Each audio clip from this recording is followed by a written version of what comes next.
লম্বা সময় জুড়ে ৮টার পর থেকে বুট কালেকশন শুরু হয়েছে। এখন বুট কাস্ট ৯টা ৪৪ বাজে।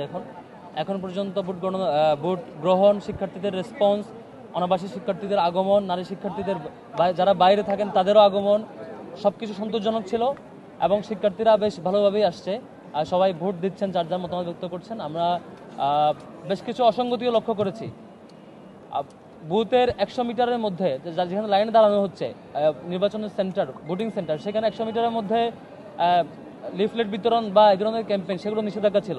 আমরা দেখছি ছাত্র দলের দিক থেকে একদম লাইনে এসে এসে ক্যাম্পেইন করা, লিফলেট দেওয়া, বিভিন্ন কাগজ দেওয়া, এই ধরনের অব্যাহতভাবে প্রত্যেকটা সেন্টারে ঘটেছে। আমরা কনসার্ন জানানোর পরও সেটি এখনো থামানো হয় নাই। এভাবে এগুলো আচরণবিধির লঙ্ঘন এবং যারা লাইনে দাঁড়াচ্ছে তাদের জন্য একটি বিরক্তির কারণও বটে। নির্বাচন কমিশন কেন ব্যবস্থা নিচ্ছে না আমরা জানি না, এখনও সেই পক্ষপাতদুষ্ট আচরণ করছে। একই সাথে ইসলামী আন্দোলন বাংলাদেশ নামে যে সংগঠনটি, তারা অভিযোগ জানিয়েছে, আপনারা দেখেছেন, ইউল্যাবে তাদের পুলিং এজেন্টকে বের করে দিয়ে ছাত্রদলের পুলিং এজেন্টকে অ্যাক্সেস দেওয়া হয়েছে, এরকম অভিযোগ তারা দিয়েছে। এটিও খুবই কনসার্নের জায়গা। এই ধরনের আচরণগুলো খুবই পক্ষপাতদুষ্ট আচরণ এবং প্রশাসন রীতিমতো আগের মতোই এখন পর্যন্ত এসব ব্যাপারে নীরব থাকছে।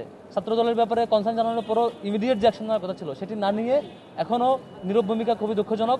এরপর আমরা ঢাকা বিশ্ববিদ্যালয়ের শিক্ষার্থীদেরকে অনুরোধ করব, এই ডাকসু নির্বাচন আপনাদের জন্য, সকল শিক্ষার্থীর জন্য, যে শিক্ষার্থীরা নিজেদের মতামত ব্যক্ত করতে আসবে।